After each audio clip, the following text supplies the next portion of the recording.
இப்போ ஆரம்பிக்க போறது நாட்டோட மிகப்பெரிய நிகழ்ச்சி ஆப்கி அதாலத் ரஜித் சர்மாவுடன்.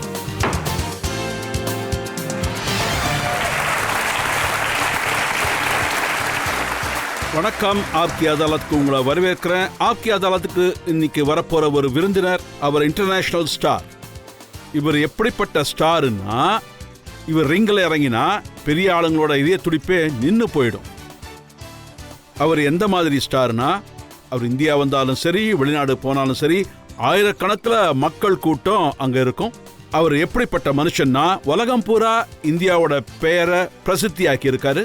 இப்போ எல்லாரும் தயாரா இருங்க, நான் கூப்பிட போறேன் the great Kaliya, the great கலி.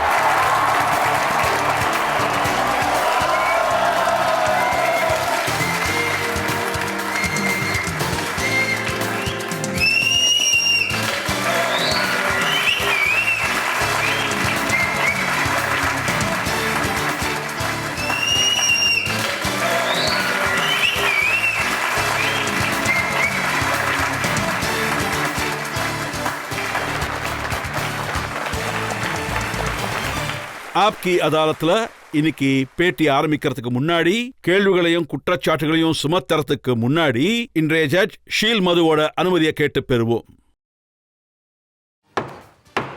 வழக்க ஆரம்பிக்க அனுமதிக்கிறேன். கலி சார், நான் முதல் குற்றச்சாட்டை உங்க மேல சுமத்துறதுக்கு முன்னாடி உங்ககிட்ட இருந்து ஒரு அஷூரன்ஸை நான் கேட்டு பெற விரும்புறேன். அது என்னன்னா, நீங்க கேட்கிற கேள்விகளுக்கு மட்டும்தான் பதில் சொல்லணும். யார எந்த சண்டையும் போடக்கூடாது. கண்டிப்பா நீங்க கேட்குற எல்லா கேள்விக்கும் நான் பதில் சொல்றேன். அது சரிதான். ஆனா இங்க யாரையாவது தூக்கி போட்டு எதையும் உடைச்சிடக்கூடாது. இல்ல இல்ல, அப்படி எதுவும் நடக்காது. ஏன்னா இவங்க எல்லாரும் இந்தியர்கள், என்னோட சொந்த பந்தம். வாய்ப்பில்லை. அப்ப நம்ம சேஃபா வழக்க ஆரம்பிக்கலாம். ஆப்கி அதாலத்துல முதல் குற்றச்சாட்டு த கிரேட் கலி மீது. ஆப்கி அதாலத்துல த கிரேட் கலி மீது உள்ள குற்றச்சாட்டு, இவர் மக்களை பயமுறுத்துவாரு. கலி சார், நீங்க ரிங்கில் இறங்கும் போது சண்டை போடுறது கம்மி, ஆனா பயமுறுத்துறது ரொம்ப அதிகம். நீங்க பேசும்போது, கத்தும்போது மக்களோட இதய துடிப்பே நின்று போயிடும். ஏன்னா அது என்னோட ஸ்டைல்.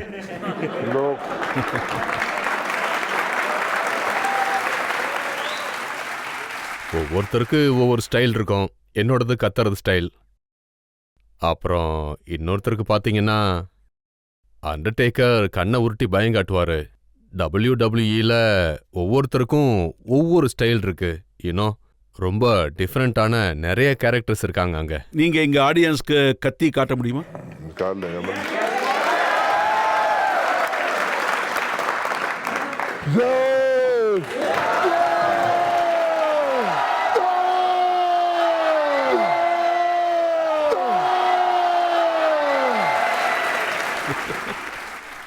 நீங்க சின்ன வயசுல இருந்தே இப்படித்தானா, இல்ல வளர்ந்ததுக்கு அப்புறம் தான் இப்படி மாறினீங்க? இல்ல, இது சின்ன வயசுலேருந்து எங்கிட்ட இல்ல. நான் வெள்ளைக்காரங்கிட்ட இருந்து கொஞ்சம் கத்துக்கிட்டேன்.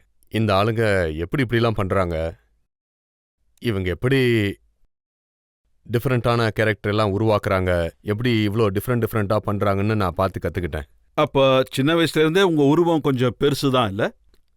ஆமா, என்னோட ஏஜில் இருக்கிற பசங்களை விட நான் கொஞ்சம் பெரிய ஆளாக தான் இருப்பேன். ஆனால் நான் அப்போ இதெல்லாம் ஃபீல் நான் என்ன பண்ண நினைக்கிறேன்னா, நீங்க மார்க்கெட்டுக்கு ஷூ வாங்க போகும்போது ரொம்பவே ஃபீல் பண்ணியிருப்பீங்க. சரியா சொன்னீங்க. நான் அப்போ தான் அவங்களோட பெரிய ஆளாக இருக்கேன்னு ஃபீல் பண்ணேன்.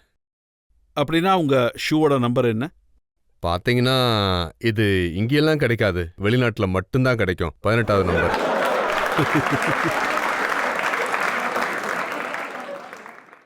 அப்புறம் நான் என்ன கேள்விப்பட்டேன்னா, நீங்க நிறைய சாப்பிடுவீங்கன்னு.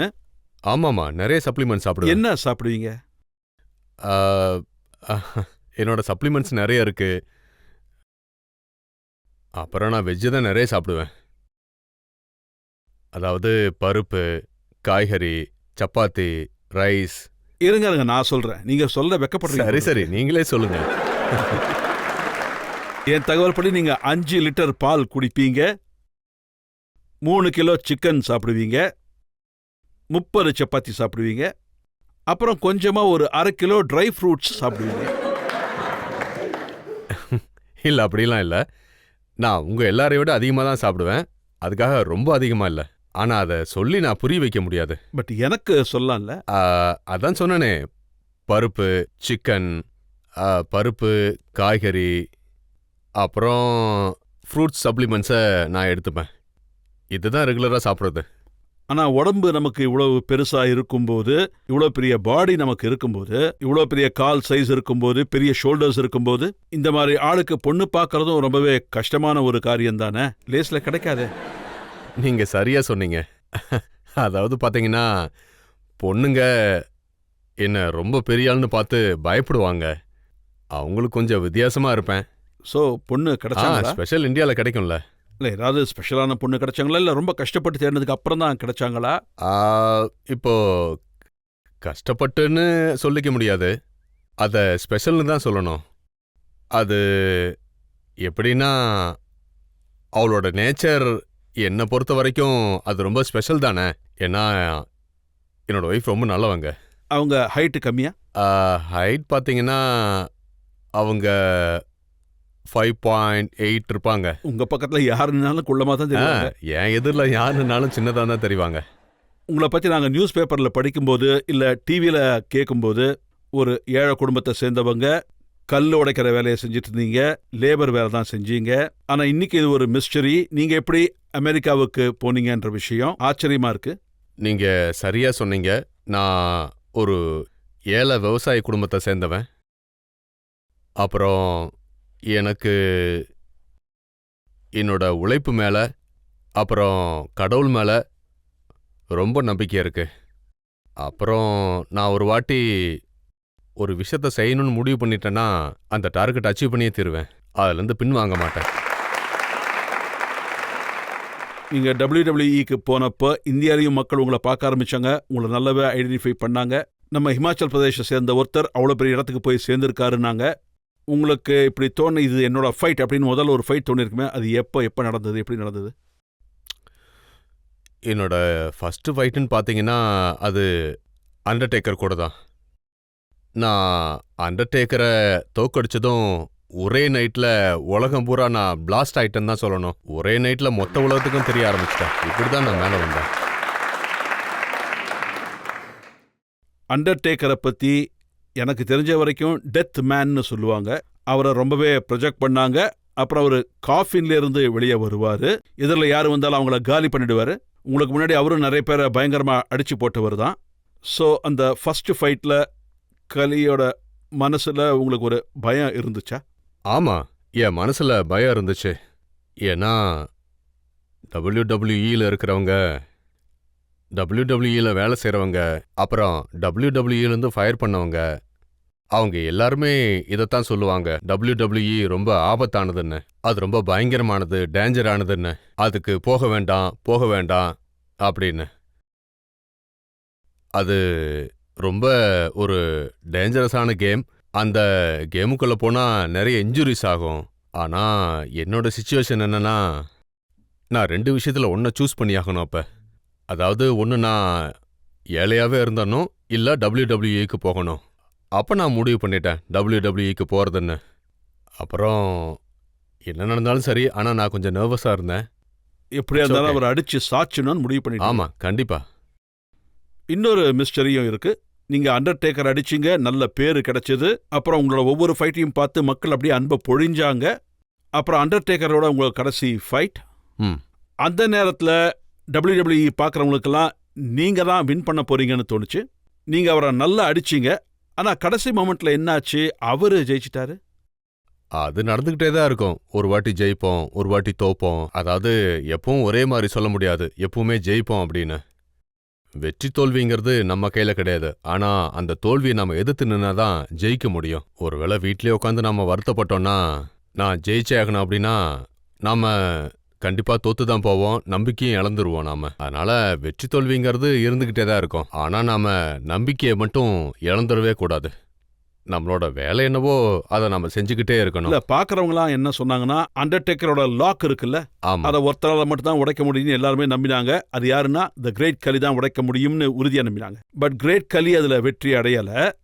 நான் இதைத்தான் சொல்லிக்கிட்டே இருப்பேன். ஆனா ஜெயிச்சே ஆகணுங்கிற அர்த்தம் அதுக்கு இல்ல. ஒரு சில வாட்டி நான் தோக்கவும் செஞ்சிருக்கேன். நான் தோத்தேங்கிறத கண்டிப்பா ஒத்துக்கிறேன். ஆனா எத்தனை வாட்டி தோத்தனோ அதே மாதிரி ஜெயிக்கவும் செஞ்சிருக்கேன். அதாவது 10 வாட்டி தோத்துருக்கேன்னா 10 வாட்டி ஜெயிக்கவும் செஞ்சிருக்கேன். இங்கே நம்ம ஸ்டுடியோவில் உங்கள் ஃபேன்ஸ் நிறைய பேர் இங்கே தான் இருக்காங்க. இப்போ நாம் அவங்ககிட்ட கேட்போம். உங்களை யாராவது கேள்வி கேட்கணும்னா கேளுங்க. இவங்க எல்லாரும் உங்கள் வெற்றிக்கு சந்தோஷப்படுறவங்க. நீங்கள் தோத்தீங்கன்னா எல்லாருமே அழுவாங்க. நீங்க ரெடிமேட் துணி வாங்குவீங்களா இல்ல தைப்பீங்களா?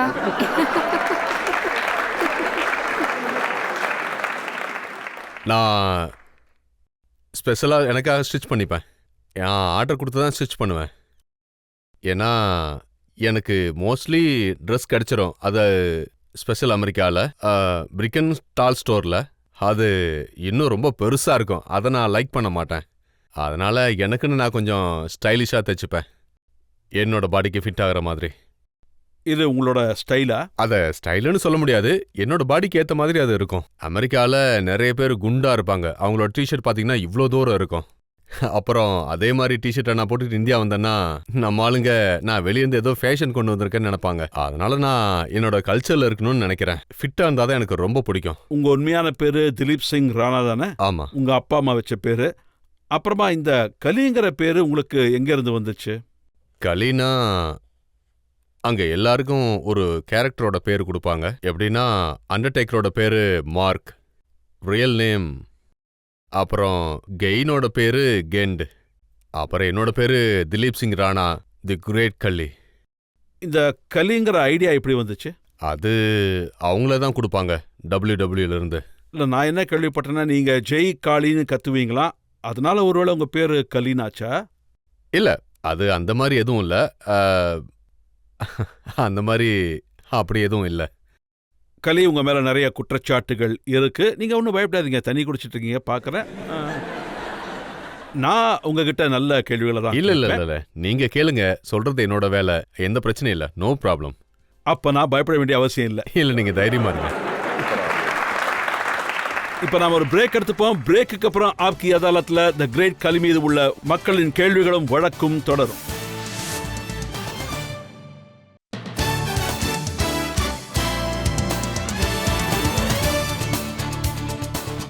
ஆப்கி அதாலத்தில் இன்னைக்கு நாம மக்கள் தரப்புல இருந்து வழக்க தொடர்ந்துட்டு இருக்கிறது பிரபலமான ரெஸ்லர் கிரேட் கலி மீது.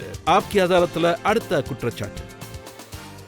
ஆப்கி அதாலத்தில் த கிரேட் கலி மீது உள்ள அடுத்த குற்றச்சாட்டு, இவர் வயலன்ஸை கத்துக் கொடுப்பாரு. கலி, இது மகாத்மா காந்தியோட நாடு, இங்க அஹிம்சையை கத்துக் கொடுப்பாங்க. ஆனா உங்க ஷோவை பார்த்ததுக்கு அப்புறம் சின்ன பசங்க கூட ஒருத்தர் குத்த ஆரம்பிச்சிடுவாங்க.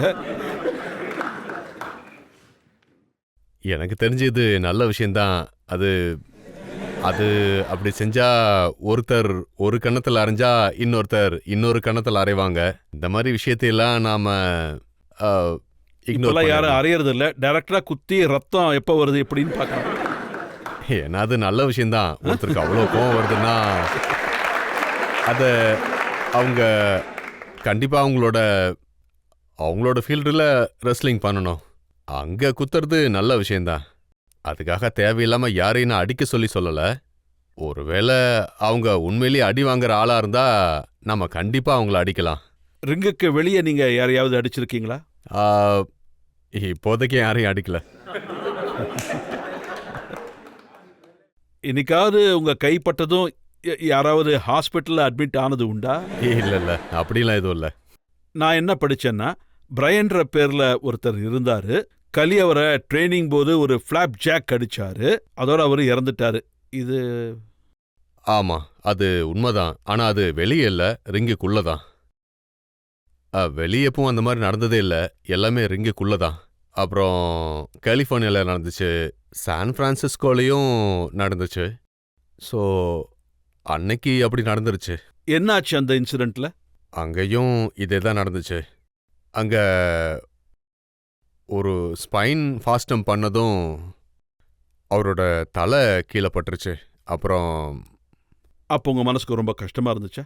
அது ரொம்ப கஷ்டமாக தான் இருந்துச்சு. நான் ரொம்ப வருத்தப்பட்டேன். ஆனால் என்ன செய்ய முடியும்?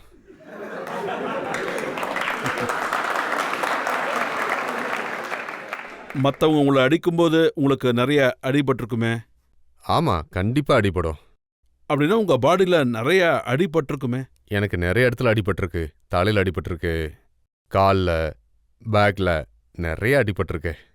எல்லா ரெஸ்லருக்குமே அடிபடும். எனக்கு இல்லை, எல்லாருக்குமே அடிபடும். அப்போ உங்கள் ஒய்ஃப் உங்கள்கிட்ட சொன்னதே இல்லையா, வேணாங்க இது விட்டுருங்க, இதுக்குங்க இது நமக்குன்னு சொன்னதே இல்லையா?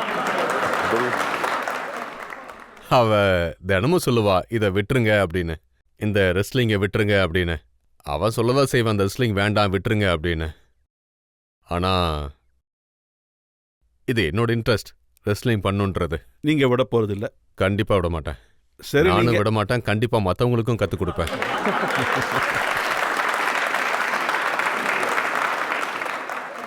நாங்கள் உங்ககிட்ட வயலன்ஸை பற்றி பேசணும், இம்சையை பற்றி பேசணும், அடி வாங்குறத பற்றி பேசினோம். இதையெல்லாம் தாண்டி நீங்கள் ரிங்கில் நிறைய விஷயம் பண்ணுவீங்க.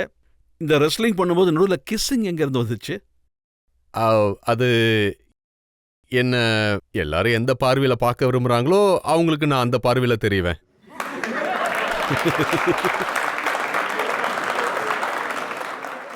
நான் உங்களை பற்றி ரிசர்ச் பண்ணிக்கிட்டே இருக்கும்போது யூடியூப்பில் இதை பார்த்தேன். இந்த மாதிரி நிறைய வீடியோஸ் நான் பார்த்தேன். அது எல்லாத்துலேயுமே ரெஸ்லிங்கை விட கலி அதிகமாக கிஸ்ஸிங் தான் பண்ணிகிட்ருக்காரு. அப்புறம் அதில் எல்லா ஏஜ் குரூப்லேயும் உள்ள பொண்ணுங்களும் இருந்தாங்க. கண்டிப்பா நீங்கள் சொன்னது சரிதான். அது ஒரு பழமொழி இருக்குல்ல, அது 6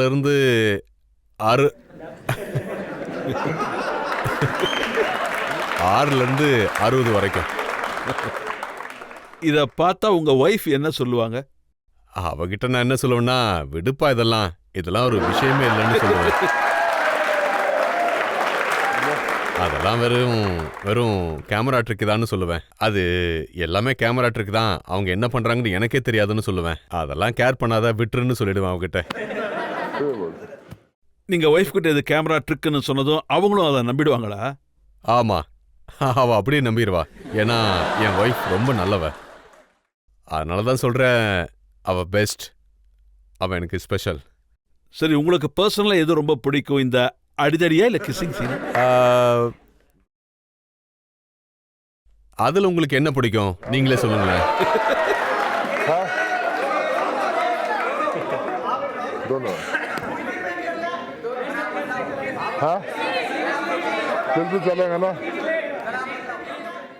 சரி, நீங்க சொல்லுங்க. அவங்க 2 சொல்லிட்டாங்க, உங்களுக்கு என்ன பிடிக்கும்? இன்னைக்கு சொல்றதுக்கான வாய்ப்பு உங்களுக்கு மட்டும்தான். நான் கேள்வி கேட்க மட்டும்தான் செய்வேன். சரி, கூடவே கேளுங்க. எப்பவுமே ஒரு குள்ளமா ஒருத்தர் இருப்பாரு. அவர் பேர் என்ன? ரஞ்சன் சிங். அவர் இங்கிலீஷ்லயும் பஞ்சாபிலையும் நீங்க சொல்றத ரெஸ்லர்ஸ்க்கு டிரான்ஸ்லேட் பண்ணுவார்ல. நான் பார்த்துருக்கேன், அவர் பயங்கரமா கத்துவாரு.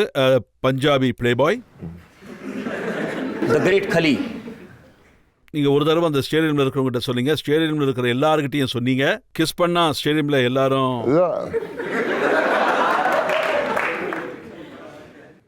ஏன்னா நீங்க தான் சொன்னீங்க நான் பஞ்சாபி பிளே பாய்னு, எல்லாரையும் கிஸ் பண்றேன் அப்படின்னு. அப்புறம் எல்லாருக்குமே தெரியும், அதனால தான் எனக்கு பஞ்சாபி பிளே பாய்னு பேர் வந்துச்சு. நீங்க என்ன சொன்னீங்க? பசங்க ஃபைட்டு கத்துக்கிட்டா நல்லா இருக்கும்னு. கூடவே சேர்ந்து இதையும் கத்துக்கிட்டா நல்லா இருக்குமா? அது ஒரு டிஃப்ரெண்ட்டான விஷயம். அது உங்க எல்லாருடைய பார்வையும் பொறுத்தது. எனக்கு அவ கூட எந்த ஒரு ரிலேஷன்ஷிப்புமே கிடையாது, எதுவுமே கிடையாது. அவங்களுக்கு எனக்கு எந்த சம்மந்தமும் இருக்காது. அத மக்கள் எந்த கண்ணோட்டத்தில் பார்க்கறாங்கறத பொறுத்து இருக்கு. இல்ல, அங்க இது என்ன நீங்க நடந்ததோ அது பாத்தீங்கன்னா- ஒரே கண்ணோட்டத்தை தான் பார்க்க முடியும். அப்ப நீங்க அந்த கண்ணோட்டத்திலே பார்க்கலாம். கலி, இப்போ நம்ம ஒரு சின்ன பிரேக் எடுத்துக்கலாம். பிரேக்குக்கு அப்புறம் நம்ம திரும்பி வந்ததுக்கு அப்புறம் கலி கிட்ட இந்த கேள்வி, அதுக்கான பதில்கள் எல்லாமே தொடரும். WWE ஃபைட்ஸ் நடக்கும்போது ரெஸ்லிங் இல்லை, அது வெறும் என்டர்டைன்மெண்ட்டுக்காகத்தான் நடக்கும். எல்லாம் போலின்னு. ஒருவேளை யாருக்காவது போலின்னு தோணுச்சுன்னா அவங்க என் கூட வாங்க. அதுக்கப்புறம் அவங்களுக்கு எதுவும் சொல்ல வேண்டிய அவசியமே இருக்காது.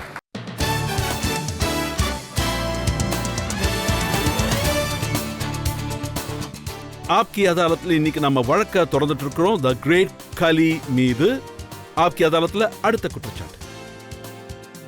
ஆப்கி அதாலத்தில் த கிரேட் கலி மீது உள்ள அடுத்த குற்றச்சாட்டு, இவரோட ஃபைட்ஸ் எல்லாமே ஃபேக்கா தான் இருக்கும். கலி இந்த விஷயத்த நிறைய பேர் சொல்லியிருக்காங்க. அப்புறம் நம்ம ஊர்ல ரொம்ப ஃபேமஸான தாரா சிங் அவரும் சொல்லியிருக்காரு. ம். அவருடைய அறிக்கையை நான் படிச்சேன். என்ன சொல்லியிருக்காருன்னா, WWE நடக்கிற இந்த ஃபைட்ஸ் அது ரெஸ்லிங் இல்ல, வெறும் என்டர்டைன்மெண்ட்டுக்காக பண்றதுதான், அதெல்லாம் போலின்னு. ஒருவேளை அது போலியா இருந்தா, அது அவ்வளோ ஈஸியா இருந்தா, அப்புறம் மகாராஷ்டிரால இருந்தும் குஜராத்ல இருந்தும் அங்க ரிங்ல நிறைய பேர் இருந்திருப்பாங்கல்ல. அப்படி சொன்னாங்கன்னா நானும் பார்க்கறேன். இங்கேருந்து ரெஸ்லர் நிறைய பேர் வருவாங்க அப்படின்னு. ஒருவேளை யாருக்காவது போலின்னு தோணுச்சுன்னா அவங்க என் கூட வந்து ரிங்ல ரெஸ்லிங் பண்ணட்டும். அப்புறம் அவங்களுக்கே தெரிஞ்சிடும் இது நடக்கிறது ஃபேக்கா இல்லை நிஜமா அப்படின்னு. அதுக்கப்புறம் நான் சொல்ல வேண்டிய அவசியமே இருக்காது. நீங்க தூக்கி தூக்கி கீழே போடுவீங்களே, அதெல்லாம் உண்மையிலேயே போடுவீங்களா? உண்மைதான். அப்படி தூக்கி அடிச்சா யாரா இருந்தாலும் செத்துருவாங்களே. சாகிறதுனா அதுக்காக தான் நாங்கள் ட்ரைனிங் எடுத்திருக்கோம். அதாவது ஒரு 9 to 10 இயர்ஸாக நான் ட்ரைனிங் எடுத்திருக்கேன். அப்புறம் உடம்பு ஸ்ட்ராங் ஆச்சு, மனசும் அப்படிதான், அப்படியே பழகிடும். நான் பார்த்துருக்கேன், ஒருத்தர் தூக்கி கீழே போட்டதுக்கு அப்புறம் ரோப்ஸ் மேல ஏறி அங்கேருந்து அவங்க பாடி மேல அப்படியே குதிப்பாங்க. அதுவும் உண்மைதான். ஆமா, உண்மைதான். அப்புறம் கொஞ்ச ஆமா. நேரத்துல அந்த ஆள் எழுந்து மறுபடியும் சண்டை போடுவார். அது எல்லாமே உண்மைதான். ஆனா மக்கள் நம்ப மாட்டாங்க. மக்கள் அதை நம்பவே மாட்டாங்க. மறுபடியும் அவங்க எப்படி எந்திரிச்சு வந்தாங்கன்னு தான் அவங்க யோசிப்பாங்க. அப்புறம் இன்னும் சில பேர் சொல்லுவாங்க இது எல்லாமே கேமரா ட்ரிக் அப்படின்னு. ஸோ நான் உங்களுக்கு ஒன்று சொல்கிறேன், அவங்க ஒய்ஃப் கிட்ட சொல்லாதீங்க இது எல்லாமே கேமரா ட்ரிக்ஸ்ன்னு. அதாவது இது முழுக்க முழுக்க உண்மை. இந்த ரெஸ்லிங்கிறது முழுக்க முழுக்க உண்மை தான். கண்டிப்பாக காயங்கள் ஏற்படும். அதில் பார்த்தீங்கன்னா, அதாவது WWEல எந்த அளவுக்கு காயம் ஏற்படும்னா வேற எந்த ஸ்போர்ட்ஸ்லையும் இந்த அளவுக்கு காயம் ஏற்படாது. எந்த ஸ்போர்ட்ஸ்லையும் கூட. ஃபுட்பாலாக இருக்கட்டும் இல்லை பாக்ஸிங்காக இருக்கட்டும், எந்த ஸ்போர்ட்ஸாக இருந்தாலும் சரி, எங்களுக்கு மட்டும்தான் அது நடக்குது. நிறைய இன்ஜுரி ஆகும். ஒருவேளை போலியாக இருந்தால் எப்படி நிறைய இன்ஜுரிஸ் நடக்கும். ஒரு சில தடவை ரெஃப்ரியே அடிப்பாங்க. அதுவும் உண்மையா? ஆமாம், அதுவும் ரியல் தான். என்னென்ன பார்க்குறீங்களோ அது எல்லாமே ரியல் தான். ரிங்குக்கு வெளியே போய் ஒருத்தர் அடிக்க ஆரம்பிப்பாங்க. அதுவும் ரியல். அதுவும் ரியல் தான்.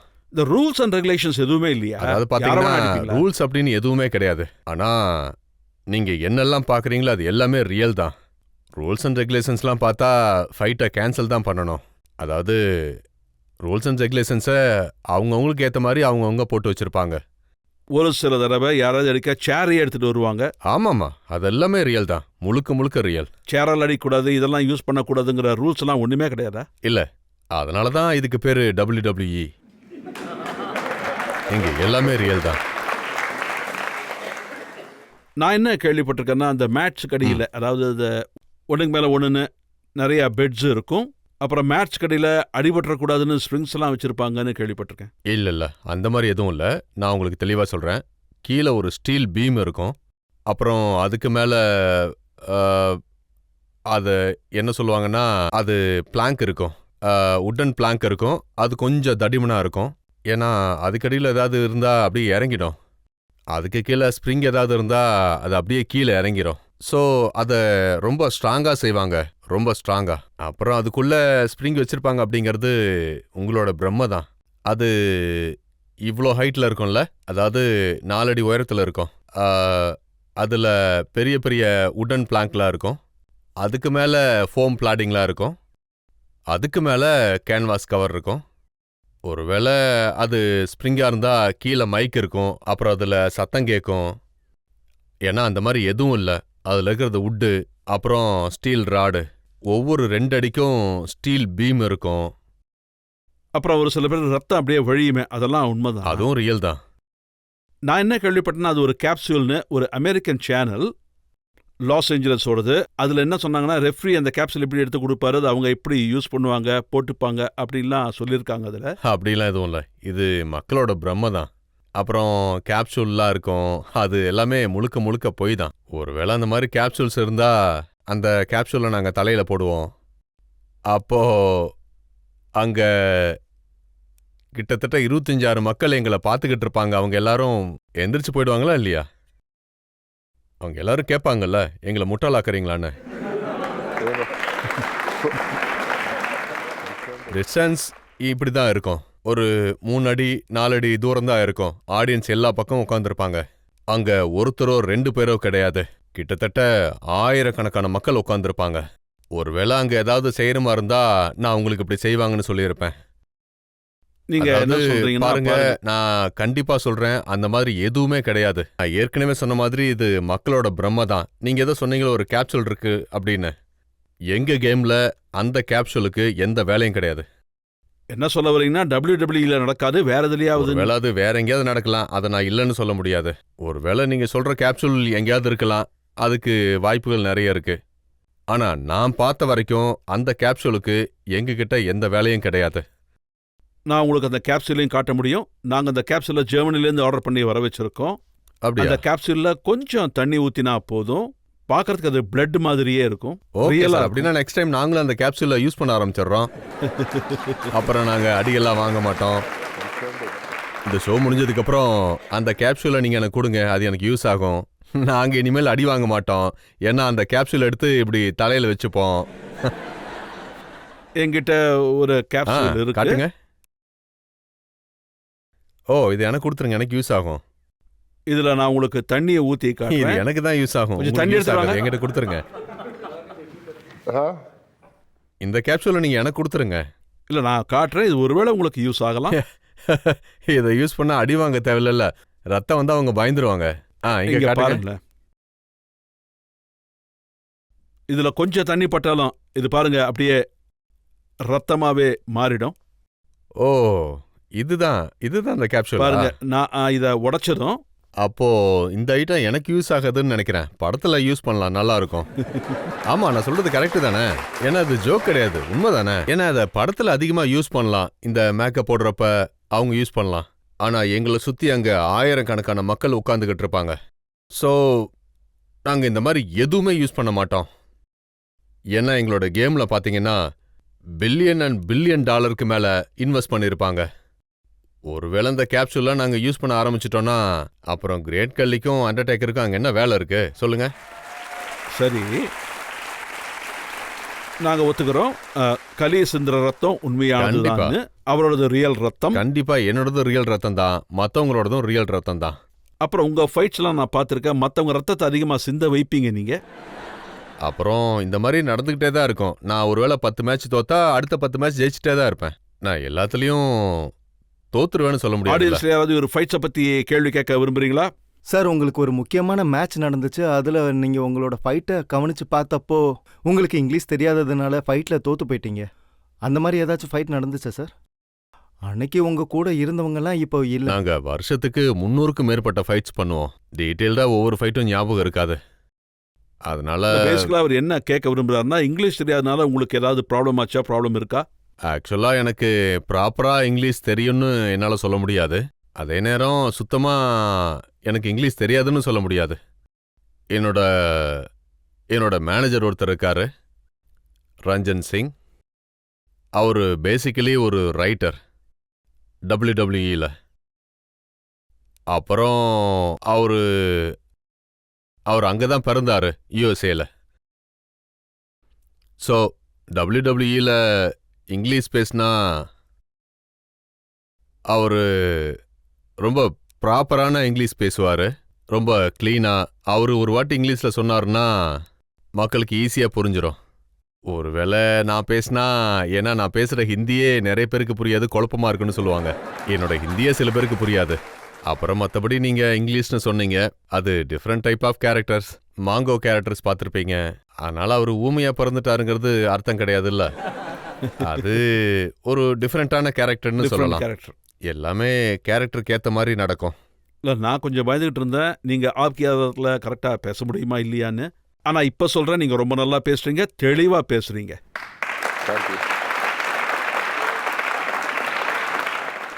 அப்புறம் நீங்க இவ்வளவு சொல்றதுனால நான் உங்ககிட்ட ஒன்று கேட்க விரும்புகிறேன்.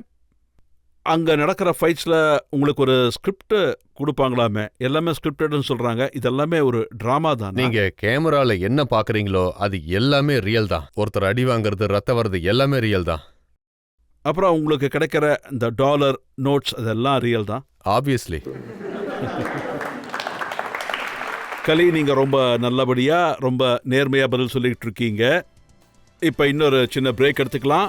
பிரேக் முடிஞ்சு நாம் திரும்ப வரும்போது மக்கள் தரப்புலேருந்து கலி மீது உள்ள கேள்விகளும் வழக்கும் தொடரும்.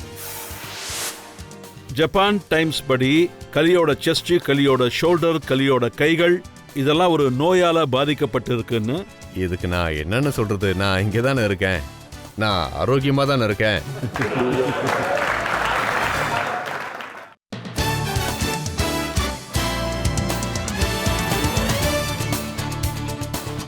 ஆப்கி அதாலத்ல நாம வழக்க தொடர்ந்துட்டு இருக்கிறது த கிரேட் கலி மீது. ஆப்கி அதாலத்ல அடுத்த குற்றச்சாட்டு. ஆப்கி அதாலத்ல த கிரேட் கலி மீது உள்ள குற்றச்சாட்டு, இவர் நாட்டோட ரெகுலேஷன்ஸை உடைச்சாரு. நீங்க ரிங்ல ரெஸ்லர்ஸோட எலும்பு உடைச்சதை நாங்க பார்த்துருக்கோம். ஒருத்தரோட மண்டையை உடைச்சிருக்கீங்க. இப்ப பஞ்சாப் போலீஸ் என்ன சொல்றாங்கன்னா, அவங்க நீங்க ரெகுலேஷன்ஸை பிரேக் பண்ணிட்டீங்கன்னு. உங்களை சஸ்பெண்ட் பண்ணதான் நாங்க நியூஸ் பேப்பர்ல படிச்சோம். நீங்க சொன்னது முழுக்க முழுக்க உண்மைதான். நானும் பேப்பர்ல படித்தேன், ஆனா இது வரைக்கும் அஃபிஷியலாக எதுவும் வரல. ஆனா நான் அதில் சேர்ந்தது ஸ்போர்ட்ஸ் கோட்டாவில் மட்டும்தான். ஸ்போர்ட்ஸ் கோட்டாவில் தான் சேர்ந்தேன். நான் இதை ஸ்போர்ட்ஸ்க்காக மட்டும்தான் பண்ணிக்கிட்டு இருக்கேன். நான் பஞ்சாப் போலீஸோட பேரை உயர்த்தி பிடிக்கிறேன். ஆரம்பத்தில் பாடி பில்டிங் பண்ணேன், அப்புறம் அதில் முடிஞ்ச வரைக்கும் என்னோட பெஸ்ட்டை நான் கொடுத்துருக்கேன். அப்புறம் இப்போ ரெஸ்லிங் பண்ணிக்கிட்டு இருக்கேன். இப்போ நான் பஞ்சாப் போலீஸோட பேரை நான் உயர்த்தி வச்சிருக்கேன். பஞ்சாப் போலீஸ்கிட்ட ஒரு 5 வருஷம் லீவ் கேட்டிருக்கேன். அவங்க என்ன சொன்னாங்கன்னா, உங்களுக்கு 5 வருஷம் லீவ் இருக்கு, நீங்கள் வித்தவுட் பேயில் போங்க. நான் உங்களுக்கு 5 வருஷம் வித்தவுட் பேன்னு லெட்டர் எழுதியிருக்கேன். நீங்க பெர்மிஷன் கேட்டீங்க. நான் பர்மிஷன் லெட்டரை 2-3 முறை அனுப்பிட்டேன். நாம மக்கள்கிட்டயே இந்த கேள்வியை கேட்போம். கலி இங்க திரும்ப வரணுமா, இல்ல அமெரிக்கால இருந்து ரெஸ்லிங்கே பண்ணிக்கிட்டு இருக்கணுமா?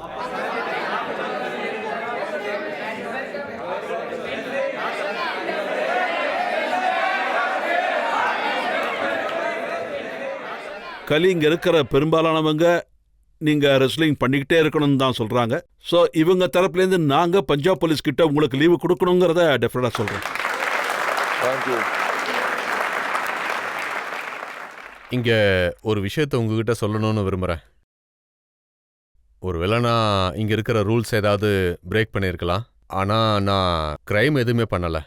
நான் யாரையும் ஹர்ட் பண்ணல, யாருகிட்ட இருந்தும் நான் எதையும் திருடல, இந்த மாதிரி எதுவுமே பண்ணல. நான் எதை செஞ்சேனோ அதை நாட்டுக்காக தான் செஞ்சேன், நம்ம நாட்டுக்காக தான் செஞ்சேன். அப்படின்னா இந்தியாவுக்கு நீங்க எப்பவுமே திரும்ப வரமாட்டீங்களா? இல்ல, நான் திரும்பி வரமாட்டேன்னுலாம் சொல்லல. அங்க போய் 9 to 10 years ஆயிடுச்சு. ஆனா நான் இந்தியாவை பத்தி பேசாத ஒரு நாள் இல்ல, இந்தியாவை பத்தி புகழாத ஒரு நாள் கிடையாது. என்னோட எண்ணம் முழுக்க இந்தியாவில் தான் இருக்கும். கலி ஜப்பான் நியூஸ் பேப்பர், இது ஜப்பான் டைம்ஸ். இதுல ஒரு நியூஸ் வந்திருக்கு. இதை நீங்க படிச்சீங்களா இல்லையான்னு எனக்கு தெரியாது. இதுல என்ன எழுதியிருக்குன்னா, கலிக்கு உடம்பு சரியில்லை. ஜப்பான் டைம்ஸ் படி கலியோட செஸ்ட், கலியோட ஷோல்டர், கலியோட கைகள் இதெல்லாம் ஒரு நோயால பாதிக்கப்பட்டு இருக்குன்னு. இப்போ இதுக்கு நான் என்ன பதில் சொல்றது? இப்போ நான் இங்க இருக்கேன், எனக்கு பெரிய ஆர்ம்ஸ் இருக்கு, பாக்குறீங்கல்ல?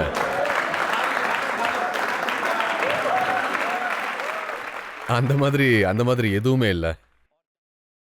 ஏன்னா ஜப்பான் சொல்றதுனால எதுவுமே ஆக போறதில்ல. இல்ல வேற யாராவது ஏதாவது சொல்றதுனாலையும் எதுவும் ஆக போறது கிடையாது. அந்த கடவுளோட தயவு இருக்கிற வரைக்கும் நான் கண்டிப்பா ஆரோக்கியமா தான் இருப்பேன், வாட்ட சாட்டமா தான் இருப்பேன், ரெஸ்லிங் பண்ணிட்டே தான் இருப்பேன். இதுக்கு அப்புறமும் பண்ணுவேன், மற்றவங்களையும் பண்ண வைப்பேன். கலி, உங்க மேல நாங்க எல்லா விதமான குற்றச்சாட்டுகளையும் சுமத்தினோம், எல்லா விதமான கேள்விகளையும் கேட்டோம். எல்லாத்துக்கும் நீங்க அழகா பதில் சொன்னீங்க. இப்போ ஒரு பிரேக் எடுத்துப்போம். அப்புறம் பிரேக்குக்கு அப்புறம் வந்து கேட்போம், ஆப்கி அதாலத்ல இன்றைய ஜட்ஜ் ஹரியானா போலீஸோட ஐஜி ஷீல் மதுர் அவரோட தீர்ப்பு என்னங்கிறத கேட்போம்.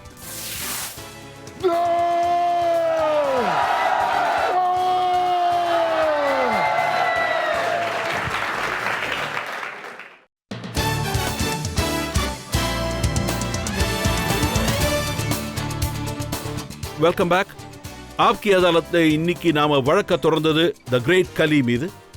நாம கலி கிட்ட கேட்டோம் அவரோட பாடியை பத்தி, அவருடைய பால்யத்தை பத்தி. கலி சார்கிட்ட அவரோட ஃபைட்ஸை பத்தி கேட்டோம், அதெல்லாம் உண்மையா இல்ல போலியான்னு. நாம அவர் மேல இந்த குற்றச்சாட்டையும் சுமத்தினோம், அவரோட ஃபைட்ஸ்னால நாட்டில் வயலன்ஸ் தான் அதிகமாகுதுன்னு. நாம கலி கிட்ட அவருடைய பஞ்சாப் போலீஸ் கமிட்மெண்ட்டை பத்தியும் கேட்டோம். இப்போ டைம் வந்துருச்சு. இன்றைய ஜட்ஜ் ஷீல் மதுர் அவருடைய தீர்ப்பு என்னங்கிறத இந்த வழக்கில் கேட்போம்.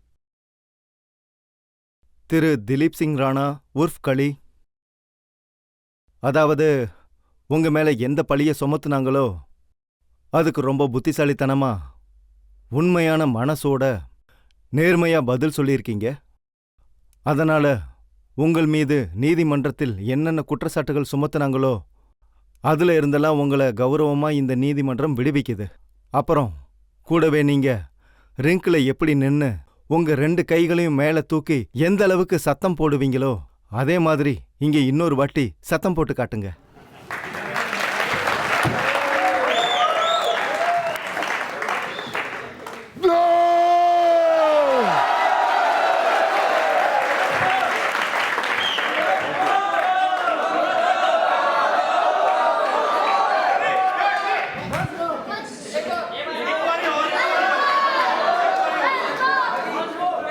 One more.